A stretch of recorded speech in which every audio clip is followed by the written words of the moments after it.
Hi, welcome to the Personal History Hub. This is the last video on civil rights content, and we're going to be looking at the extent of progress that had been made in the civil rights movement by 1975. Remember that our course ends in 1975. So progress between 69 and 75 then. So black protests after 69 split many ways. Local protests still address issues such as desegregation or equal employment, while large-scale protests were largely to be about single issues.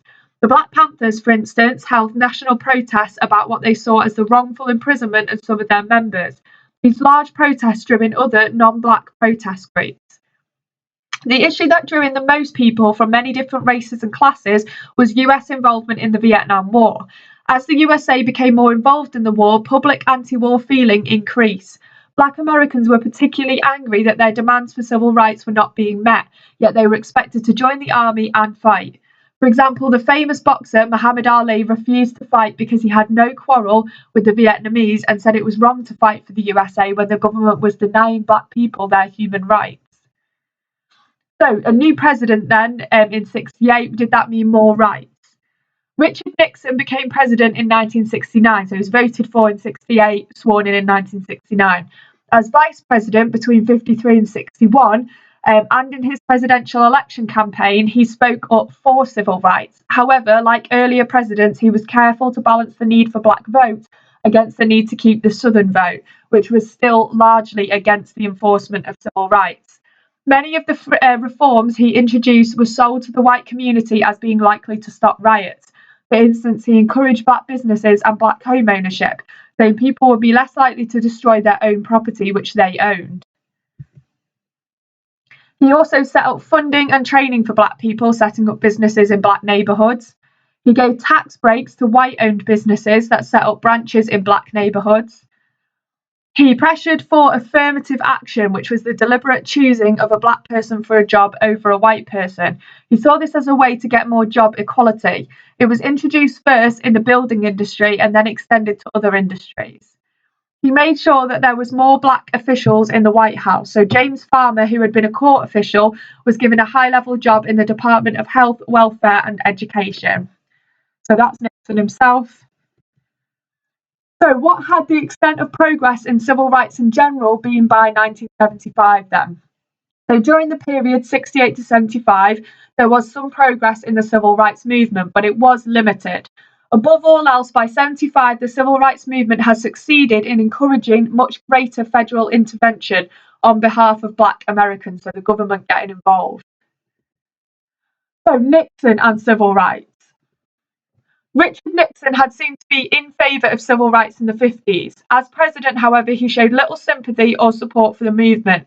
He made no attempt to meet black leaders and was against the idea that there should be a national holiday to celebrate King's birthday. He dealt harshly with extreme groups such as the Black Panthers. So what progress had been made in education? Despite these obstacles, there was some progress in integration during this period.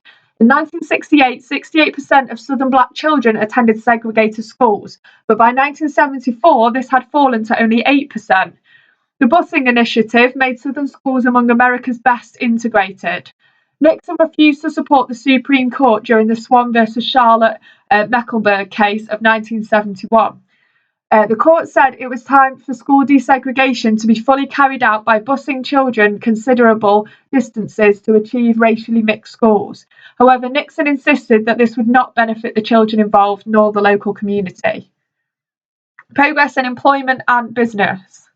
By 1972, Nixon set up the Office of Minority Business Enterprise to encourage black businesses.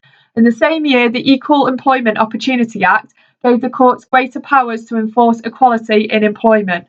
Over 300,000 companies which had federal contracts now employed more black Americans.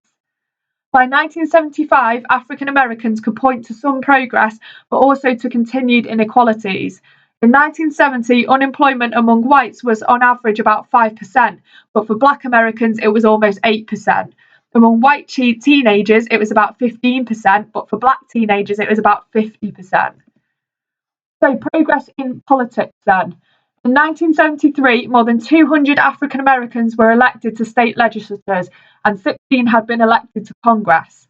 However, in the 1976 presidential election, more than one third of African Americans did not register to vote, and fewer than half of those registered actually voted. Among the under 35s, just over one third registered to vote, and only one quarter of those voted. It was pleasing to note gains in the South, where elections showed not only increased black voter participation, but also increased involvement in politics. Nationally, the picture looked very healthy. However, the figures of the number of black public officials masked the fact that there was a general failure to secure increased black numbers within Congress itself. So, progress in poverty then. Statistics suggest that federal anti-poverty measures raised the living standards of black Americans. In 1960, 50% of black Americans were living below the poverty line. This had fallen to 30% by 1974. Progress was made in terms of employment opportunities for African Americans. Not only that, the number of black people who were now government officials proved that aspirations had also improved for some black people. Educational opportunities had also improved, offering a way for some out of the poverty trap. So why don't you have a go at this page in your booklet, looks like the page behind, and decide whether these statements show whether there has been progress or not. So shade in or highlight the thumbs up if you think it does show progress, shade or highlight the thumbs down if you think it doesn't show any progress. This is at the end of booklet 2 on civil rights. Okay, thanks for listening. Don't forget to subscribe to the Pre-Civil History Hub. The next set of videos are all going to be on the Vietnam War.